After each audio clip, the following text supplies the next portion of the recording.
ዓለም ዳርቻ ሰላማችሁ ብዝት ይበል እያልኩኝ ዛሬም ተወዳጅ የሆነውን ጽናት ድራማ የቀጠለውን ይዤ መጥቻለሁ። እስከ ቪዲዮ ፍጻሜ አብራችሁን ቆዩ። ኪራና ናሆሜ ካፌ ተገናኝተው እያወሩ ነው። ለምን ፈለከኝ ይለዋል። አንተና እኔን እንደዚህ እያወራን ያለነው ይለዋል። አዎ ነገሮችን ካደረክና ካሰብ ከወሰንህ በኋላ መጣህና ያማክረኝ ትለኛለህ። ለምንድነው መጀመሪያ ነገሮችን ከማድረግ በፊት እኔን ማታማክረኝ ይላል ናሆሜ። ኪራማ ፈፋ አድርጎ ምን ላድርግ ብለህ ነው? እምሩን ሰርፕራይዝ በምታረግበት ሰዓት እንዴት አድርጌ ናማክረኝ ልበልህ? ቤታ እኮ የሁለታችንም ጓደኛ ነበረች። ያችን የመሰለች ልጅ እንደዚህ ህፃን ሆና ሳያት እጅጉን አሳዘነችኝ። ምን ላድርግ ይለዋል። ቢሆንም መጀመሪያ ጽናትን ማማከር ነበረብህ። እኔ እኮ አማክሬያታለሁ ግን እምቢ አለችኝ። አሁን ምን ማድረግ እንዳለብህ አላቅም። አሁን ያቺ እብድ መቼ ነው ከቤት የምትወጣው ይለዋል። እንግዲህ መድኃኒቷን ትጨርስና ትወጣለች። ስለዚህ እባክህን አንተ እንኳን ተረዳይ እያለውም ነበረ። በቃ ኪራዬ አይዞህ በቃ እያለ ጀርባውንም ሲል ሁለቱም ፈገጋሉና አሁን ያ ቅዱስ እየተሄደ ይላሉ።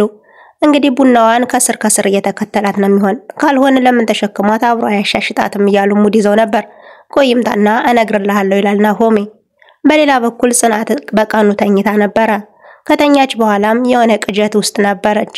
ቤታን አንቃ ገላት ነበር። ገደልኳት እንዴ በማለት ትራሱንም ይዛ ስታለቃቅስም ነበር። ኪራም ይመጣል። አንቺ ምን አደረግሻት ብሎ እጇን ሳብ በማድረግም በጥፌ ይመታታል። እንግዲህ ጽናትም በተት ስትል ህልም ሆኖ አገኘችው። ህልምልም በማለትም ተነስታ ጽናት ከእንቅልፏ ነቅታ ሰኒንና እምሩን መንገድ ላይ እየሸኘቻቸው ነው። ትቻችሁ ተኛው እኮ ትላለች።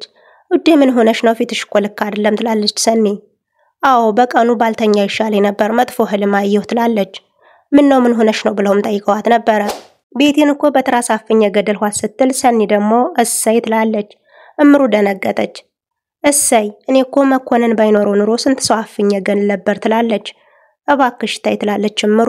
የው መመኘት እኮ ማድረግ ነው፣ ስለዚህ ተይ።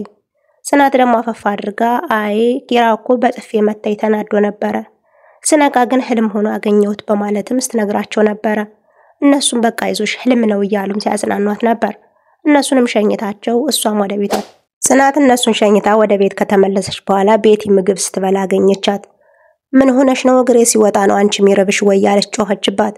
ቤታ ምን ሆነሽ ነው? አትጮህብኝ እርቦኝ እኮ ነው በማለትም ስታስረዳት ነበረ። ጽናትም ቆይ እኔ እኮ የድሮዋ ጽናት አይደለሁም፣ ለምን አትይኝም? ለምን ማጭበርበርሽን አታቆሚ ያለች ጮኸባት። ጽናትም ከንግግሮች በኋላ ከዚህ በቃ ውጭልኝ ብላ አስወጣት ነበረ። ብዙ ነገር ስለተነጋገሩ ጽናት እጅጉን ተናዳለች። ውጭልኝ ከዚህ ኩሽና ውጪ ብላ ማስወጣት ሳሎን ላይ ሄዳ ኩርምሽ ብላ ቤቲ ተቀምጣ ነበር። ኪራ ይመጣል ከሳሎን፣ ማንም ሰው የለም። የትዳነው ምን ሆኖ ነው እያለም ሲፈልጋት አይኑን ከርተት እያደረገም ነበረ። ህሌና መጣች። የትዳነው ጽናት ኩሽና ናት ትለዋለች። ያችኛዋ የትዳነው ሲላትም እኔ ከእንቅልፌ ስነቃ አላገኘዋትም ትለዋለች። እንግዲህ ቤታም ሳሎን ላይ ቁጭ ብላ ሶፋ ውስጥ ብቻዋን ስታወራም ነበረ። ኪራም ቁጭ ካለበት ዞር ብሎ ሲያይ ቤታ ኩርምሽ ብላ ተቀምጣለች። ከዚህ ውስጥ ደግሞ ምን ሆነሽ ነው ቁጭ ያልሽ ሲላትም አይን ትመታሃለች ትለዋለች። ማናት ምትመታኝ ሲላትም ጽናት ትመታሃለች ና ተደበቅ ትለዋለች። እሷ ትማታም ነው ውጭ ብሎ አልወጣም ምን ብየው ብትለውም በግዳባ ብሎ ይዟት ወጥቶ ነበረ። ከተደበቀችበት አውጥቶ ሶፋ ላይ ካስቀመጣት በኋላ ምን ሆነሽ ነው ምን አጥፍተሽ ነው ብሎ ጠይቋታል። ርቦኝ ኩሽና ገብቼ እየበላው ነበረ አልፈልግም ውጭልኝ ብላ አስወጣችኝ ብላ ትነግረዋለች። አሁን ርቦሻል ሄጄ ምግብ ላምጣልሽ ይላታል። እምብየው አትሄድ ብትመታሃለች እያለች ማስፈራርተው ነበረ። እሱም አሁን ስለራበሽ ምግብ ላምጣልሽ አትመተኝም በማለት ጥሏት ሄዷል ወደ ኩሽና። ግራ ለቤቲ ምግብ ማምጣት ወደ ኩሽና ሲያመራም ጥሩ ነገር አልገጠመውም። ጽናት ምግብ አለ ወይ እንዴት ነሽ ደህና ነሽ በማለት በሰላምታ ቢጀምርላትም ጽናት ግን አንተ ያለህ አንተ የችግሩ መንስኤ ሆነ ምን ሰላም አለ በማለት መልሳለታለች። ምንድነው ምን ተፈጠረ ቢላትም እንደዚህ ሆኖ ብላ ሁሉንም ነገር ነገረችው። በቃ ስለ ቤቲ ነው ምናወራው ከዚህ በኋላ እኮ ችግር የለውም ተነጋግረናል ይላታል። አሁን ውጣልኝ ምንም ነገር ማውራትም መናገርም አልፈልግም ኩሽናውን ለቀህ ውጣልኝ በማለት በጩኸትም አስወጥተው ነበረ። በይበቃትና ደጅ ወጣልሻለሁ በማለት ወጣ። ቤቲ ደረጃ ላይ ተቀምጣለች። ህሌና መጣች። ምን እያደረግሽ ነው ትላታለች። ሽንቴን መጥቶ ሽንት ቤቱን ስለማላውቀው እዚህ ጋር ተቀመጥኩ ትላታለች። እስከዛሬ ሽንት ቤቱን አታውቂውም ወይ ትላታለች። አሁን በዚህ ጋር ውረጅና ሂድና ተጠቃሚ ስትላትም ጽናት የለችም አይደል ትላታለች። ጽናት የለችም ነይ እንድስኪ አብረሽኝ ሂጂ ስትላትም ህሌና ራስሽ ሂጂ አሁን ከላይ ላይ እንዳሸኝብኝ ትላታለች። እንግዲህ ሂጂ ብላ መንገሩን ካሳየቻት በኋላ ሄዳ ግን ሽንት ቤቱን ስላጣችው ከህሌና ፍራሽ ላይ ነበር የተጠቀመችው። እንግዲህ ህሌናም ችኮ ማታረገው የላትም ብላል ተከትላ ስትሄድም ፍራሿ ላይ ሽንት ተሸንቶ አገኘችው። ምን ሆነሽ ነው ምን አድርጌሽ ነው እያለች እየጮኸች መጣች። ቤቲ ስራዋን ከሰራች በኋላ ከኪራ አጠገብ ሳሎን ላይ ተቀምጣ ነበር። ህሌናም እንግዲህ ትራሷን ብድግ አድርጋ አናትሽን ነው ምልሽ በማለትም በትራስ መታታለች። ምን እየሆንሽ ነው ይላል ኪራ። ምን አድርጋሽ ነው ምን እየሆንሽ ነው እንደዚህ የምታደርጊው ሲላትም ከፍራሽ ላይ ሽንቷን ሸናች። በጥርሴ ብዘለዝላት ደስ ባለኝ ትለዋለች። እሱ እንዴት ፍራሽ ላይ ትሸኛለሽ በማለት ተናደደ። ጥፍርና ጥፍሩን እያጋጨ ተናዶም በንዴት አይን ሲያያቸው ነበረ። ጽናት መጣች። ምን ሆናችሁ ነው ስትላቸውም አይ ፍራሽ ላይ እኮ ሸናችብኝ ትላለች። ምን ትላለች ጽናት። እንግዲህ ሶስቱም ያዙ ይልቀቁኝ የተባባሉ ነው። ኪራ የሚሄድበት አጣው። ከዚህ በኋላ ከዛ ፍራሽ ላይ ራሷ ተኛ እንጂ እኔ በፍጹም አልተኛም ትላለች ህሌና። ኪራም ተናደደ። ከዚህ በኋላ ሁላችሁም ገደል ግቡ በማለት ጥሏቸው ወደ ውጭ ወጥቶም ነበረ። ቤቲ ሳሎን ላይ ሆና የሞላ እያለች እየተጫወተች ነው። ትራሱን በመያዝም ፒፒ ያለች መኪና ነገር እየነዳች እየተጫወተች ነው። ጽናት መጣች። ምን እያደረግሽ ነው ስትላትም መኪና እየነዳው ትሄጃለሽ ወይ ቦሌ ከቆንጆዎች ሰፈር እያለችም ስታጫውታት ነበረ። ጽናትም አፈፋ አድርጋ አንቺ ልጅ ተይኝ ሳሎኑን አታበላሽው አላልኩሽም ወይ ትላታለች። ኪራ እኮ ተጫወች ብሎኝ ነው። ለምን ታዲያ የሚልሽን ከሰማሽው ከእናትሽ ጋር ሁኚ ሲልሽ እምቢ አልሽው ለምን አልሰማሽውም ትላታለች። አረ አንቺ ለምንድነው ከኛ ጋር ትሁን ሲልሽ እምቢ ያልሽ በማለትም ጠቆም አድርጋታለች። ጽናት ተናደደች። ቤቲም ኪራ ሲወጣ ነው ወይ የምትቆጪ በይ ሲመጣ እናገርልሻለሁ ትላታለች። ጽናት እጅጉን ተናደደች። ትራስ በመወርወርም እች ልጅ እኮ ልታሳብደኝ ነው በማለትም ስትናደድ አይታታለች። ህሌና መጣች። ተረጋጊ እያለች አጽናናቻትም ነበረ። ምን ሆነሽ ነው የምትናደጂ? እች ልጅ ጤነኛ ትመስልሻለች ወይ አማት እኮ ነው በማለትም ስታስረዳት ነበረ።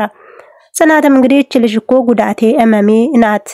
እኔ እሷን ታግሽ የምቀመጥበት ምንም አይነት ነገር የለኝም እያለች በራሷም ስታወራ ነበረ። እንግዲህ ህሌናም የሆነው ነገር ባይገባትም ብቻ እቅፍ አድርጋ ስታጽናናት ነበረ። ጽናትም ውጭሌ በማለት ልጅቷን አስወጣታለች። ካስወጣቻት በኋላም ህሌና ተይኝ ባክሽ አንቺም ቢሆን በማይመለከትሽ አትግቢ ብላም ጠቆም አድርጋታለች። ናሆሜ 2 ሰዓት ከጠበቀ በኋላ ኪራ ካፌ መጣ።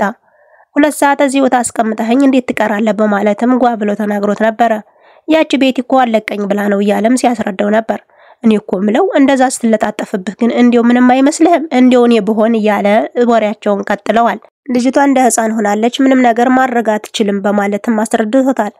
እኔ እኮ ጽናት እኮ እንደ ስሟ ጽናት ሆና ነው እንጂ የባሏን ይክስ ማን ነው ከቤት አምጥቶ የሚያስቀምጥ እያለም ሲነግረው ነበር። አረ ተወኝ ባክ በማለትም ጀምሯል። እንዴ ጽናት እንደጉም ትግስቷ አልቆ ነው መሰለኝ አሁን ላይ በሆነ ባልሆነው ነው የምትበሳጭለዋል። ምን ልታረግ ጠብቀህ ነበር እንዴት በማለት ናሆሜ ጥያቄዎችን አፋጡታል። በሷ ቦታ ብትሆን ምን ታደርጋለህ በማለትም የውልት ትናንትና ምን ተፈጠረ? ጽናት ለቡና ቁርስ ብላ ዳቦ ትደፋለች። እንግዲህ ቤቲም መሃሉን ቦርቦር አርጋ በልተዋለች። ጽናትም ለምን ያባወራው ሳይቆርሰው እሷ ቆረሰችው ኪራም ቤቲ እግሬ ሲወጣ ነገር ፈልጋ ትቆያለች። እኔም ጽናትም ማባበሉ ገደለኝ በጣም ነው ያስጠለኝ ያለ ጓደኛውን የነገረው ነበር። ናሆሜም በቃ ይዞ ካልሆነ ከናቷ ቤት ሄድ በማለትም ሐሳብ አምጥቶ ነበር። ኪራም እንግዲህ ከናቷ ቤት ብትሄድ እኔ ሂጄ ከዛ መቀመጤ ለጽናት ስሜት አሪፍ አይሆንም ይላል። በጣም ትጎዳለች ጥሩም ስሜት አይሰማትም ስለዚህ እንዴት ማድረግ ይሻለኛል እያለም ሲያወራው ነበር። በመሃልም እምሩ ደህና ናት ወይ ይለዋል። እምሩ ደህና ናት ከኛ ቤት መጣት አቅም ምና ነው የቀረችው ይለዋል። ከናንተ ቤት ስትመጣ እኮ ደሟ ከፍሎ ፊቷ ቀላልቶ ነው የምትመለሰው። ኪራም መረ ችግር ነው ይላል። ናሆሜ ቀላል ችግር የችግር ዋናተኛ የሆነ ልጅ አንተም ነገሮች ከመፈጠራቸው በፊት ሰው አታማክር በቃ የችግር ዋናተኛ የችግር አመንጭ ሆነህ ቀረህ እኮ በማለት ድራማው ከዚህ ጋር ተጠናቀቀ። አብራችሁ ስለነበራችሁ ከልብ አመሰግናለሁ። መልካም ጊዜ ተመኘውላችሁ።